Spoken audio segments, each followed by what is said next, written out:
You can touch this part of the sword. It's not sharp, but like mostly touch the hilt. Please don't pull it because you will break it from the cage.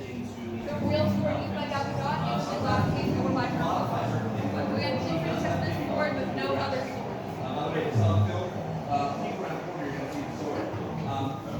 Costume designers together in the Amazonian outfits basically cut a hole. And then the wall over here, this is a blown up picture of the actual prop in the glass case you're just looking at. So if any of you want to Actually, just to read, but yes. So the cage was in the front, you guys can right here. So this stuff was actually used in the movies? This stuff, yes, the picture is just blown up for like Oh, but the yeah. actual props in the glass case. But most of this was. It's pretty cool. Yeah, that's actually working this shot. The cage also is around the frame with the sword. Yeah. But all the costumes and all the Costumes. rest of the armor, all real. Another factor that costume designers had to overcome is that it is very cold in a lot of the environments.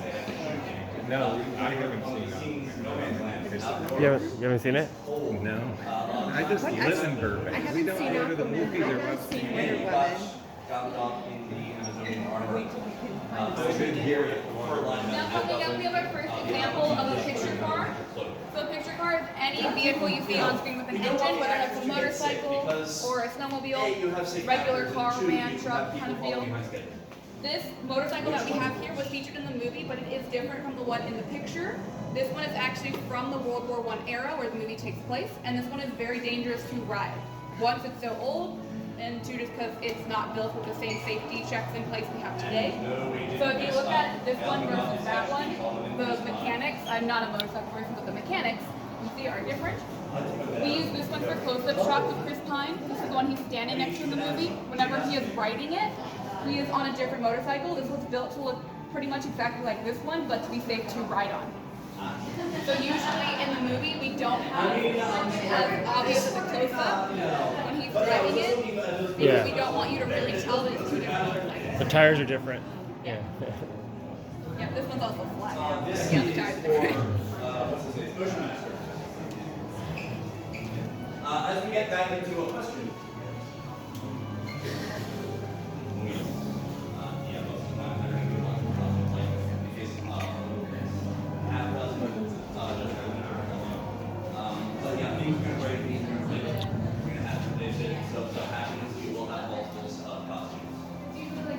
Back into Aquaman. Speaking of costumes, none of these are metal. Most of the time, we're going to use materials that are much lighter and anti. Sick. Like, no! The docents will come down on you with a fury.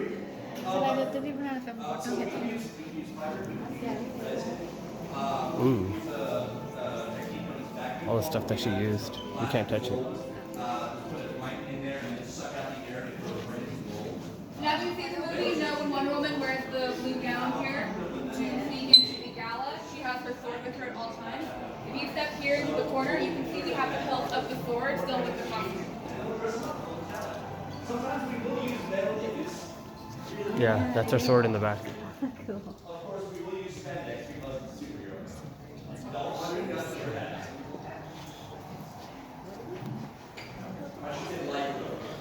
These are all the real costumes that they wore. Yeah. Look at her glasses. The costumes are so clean and perfect.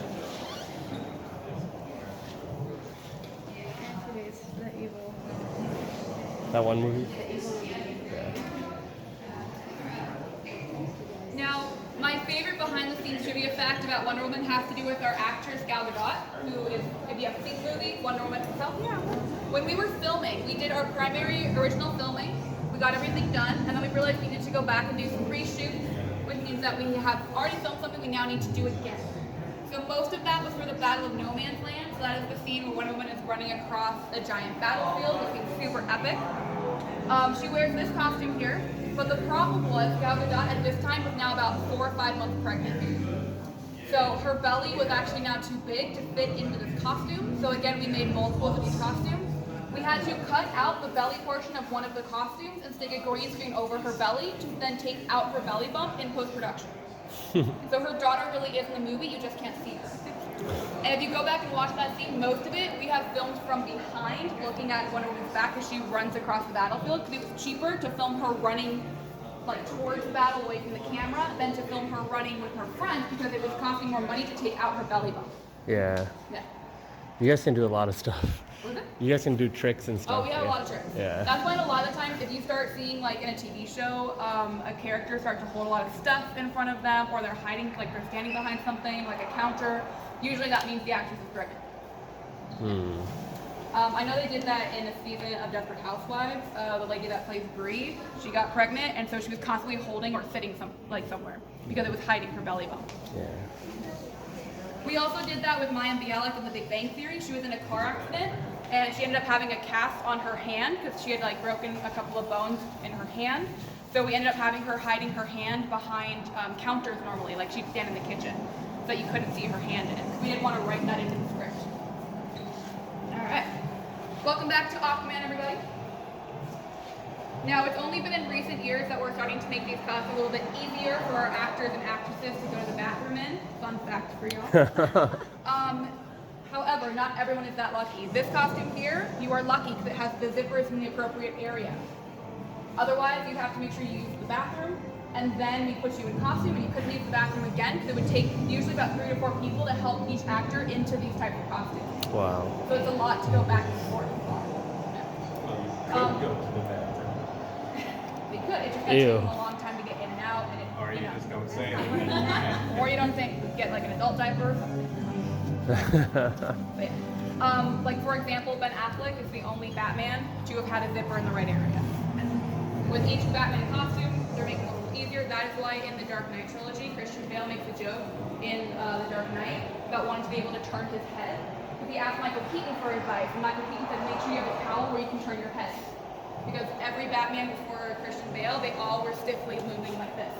Because their towels, they couldn't turn their heads. Because they were so stiff. Not really good for a crime fighter. Exactly. Or just driving a Batmobile. Right? Yeah. Which you'll see later are huge pieces of cars, and they're amazing.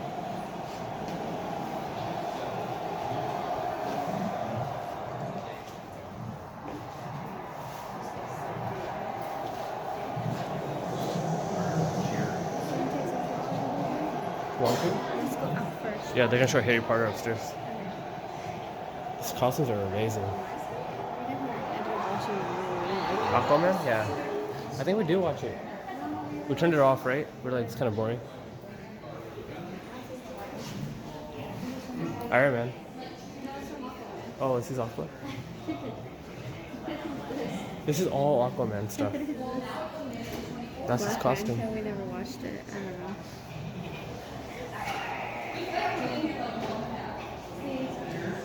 Okay, I'm gonna turn it off. Going upstairs? Hang out here for everyone to catch up. And then he's also filmed in the UK. So as we walk through, you're going to see again a lot of real props and costumes all just flown over from our studio there. And the glass piece here, we've got Harry's glasses, wand, and accessory letter to Hogwarts. Now that is only one of his wands because Daniel Radcliffe, our actor, went through over 80 wands throughout the 8 movies because he was constantly using them as drumsticks, and they would snap in two. So our prop department kept having to make new ones for him. Look at his glasses. Daniel Radcliffe. That's why, because like it wasn't until a couple movies in you started really giving the wands their own look. If you go back to movies like 1 and 2, you'll see they have all the kind of look video. like stick. That's why this one here is one of the later movies because most of the ones from Sorcerer's Stone and Philosopher's Stone they have broken in half. We also have concept art here. So the reason that this looks pretty much exactly like what you would see in the movies is because this is basically how everybody stays on the same page. From costume designers to set designers, our director, our actors, our writers, if we're making any rewrites to anything. We want everything to look like this. That is why concept art is so important for any of our TV shows or movies. That's from the Goblet of Fire. Yeah. Amazing.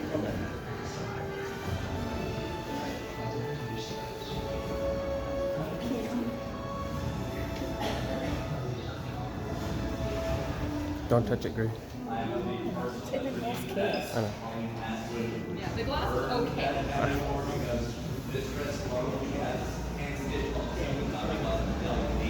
Our first two costumes belong to Mr. and Mrs. Weasley. Whereas downstairs, most of our costumes are superhero costumes made with like spandex and plastic. These ones are wool. So you work on it, and something else come back. We also have Sirius Black coming up as well from Prisoner of Azkaban.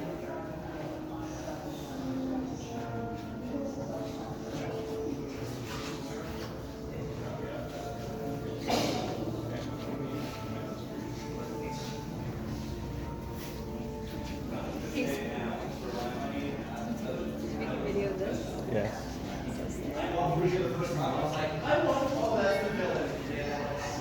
Official map. That's the map that tells you, you know, it tells you where everybody is. Yeah, we could have. So funny. These are like the real. Serious Black costume. It's all run down.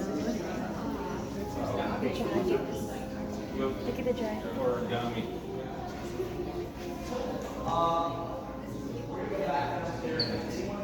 Take close-ups.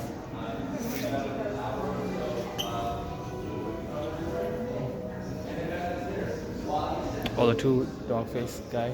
Three. We also For the have costumes second for the movie. transition of Voldemort from Tom Riddle to Lord Voldemort. And we also have another version of concept art, which are called maquettes, which are used here for our magical creatures. So again, this is a smaller scale object that we know what we are looking at and what we are going to be creating in post-production. Because all of our magical creatures were basically tennis balls on a stick. And if you looked at the tennis ball, you were looking at the eye line of the creature. Same thing goes for Dobby in the glass case. That Dobby was built only for rehearsals.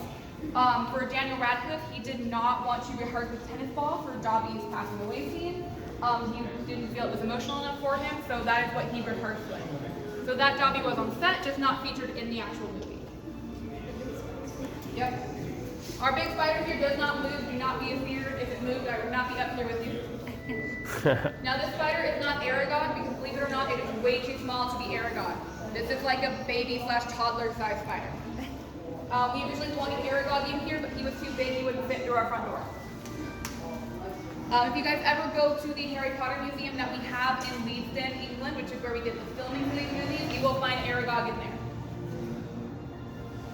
Now, of course, these are our favorite teachers in here. We have Flitwick, McGonagall, Dumbledore, Hermione, and Hagrid. Now, again, these are all costume sizes to our actor except for Hagrid. Hagrid was playing a half giant, so we had to pad his costume and give his shoes lifts in them to make him appear taller and bigger than all of our other human actors. That's that teacher, right? Yeah, What's her name? That's Dumbledore. That's Snape, and that's The big guy, yeah. We moved him over into the gift shop. If you want to get sorted with sorting hat, you can do that later. Harry Potter's uniform. And then, of course, we have our main trio, Harry, Ron, and Hermione. Harry's outfit is in the middle, and it looks different because his is from an Hella earlier dirty. movie, Chamber of Secrets, which is our second movie. Ron and Hermione's costumes are from the fifth movie, Order of the Phoenix. So you can see, especially with Harry and Hermione's outfits, the differences. The ties are different, buttons are different, the emblem is different, and we also now include the red inside of the costumes because when we wanted to have the cameras like showing a vast amount of students, we wanted you to easily be able to tell who was in which house. So that's why we added the coloring in, whereas Harry's from movie 2, this is black on the inside. There's some cool stuff. That's like look how dirty it is. I know, right? It looks so real. Obviously, it was used. Yeah. And last costume we have Lucky Cedric Diggory, played by Robert Pattinson. And for my Batman fans, he's officially been cast as our new Batman. Robert Pattinson will be our new Batman. Yeah. He was leading back to the ledger of Joker. This is a game thing that they use, right? She said, "Who's our new Batman?" this guy that played the guy that played this guy, So they just Robert see, Pattinson. He's gonna be the new Batman. yeah, Okay. they see Robert Pattinson as Edward Cullen in Twilight, and they're like, I can't do Batman, but like he's a great actor. He does a lot of indie movies where you're actually supposed to act. So I have There's a little thing that they try to catch. Right now, I'm gonna wait and see how it goes. Yeah. I feel like it's grown on me. When I first tried it, I was like, and then now I'm like, Yeah. you know what? At this point, at least it's getting me back. Yeah, I think the way practice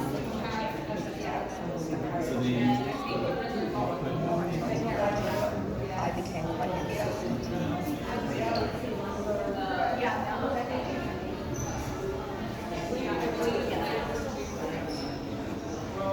Alright, so we're now heading into Fantastic Beasts. We're first be walking through the first movie, Fantastic Beasts, and where to find them, and in a moment we'll be heading to the second movie, Fantastic Beasts and the Crime of Grindelwald.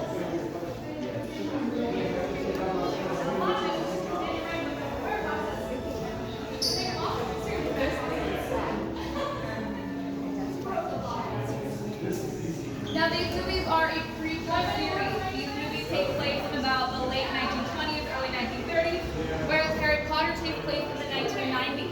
Yeah. These are really older. Yeah.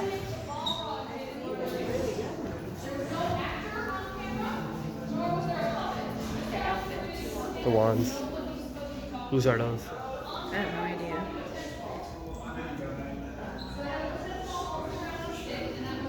So we are now reaching the divide between movies 1 and 2. Everything on your left-hand side up until our flapper costumes is still part of the first movie.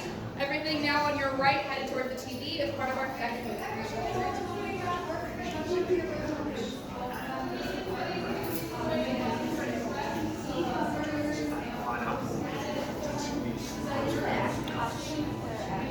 Yep. Again, they're just on the smaller second mannequin, so they look sometimes a little bigger or they're smaller, but they don't. Great.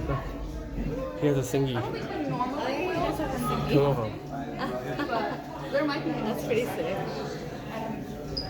I know they're like the opposite ones. These are the evil ones. Yeah, you know who used to use thingies?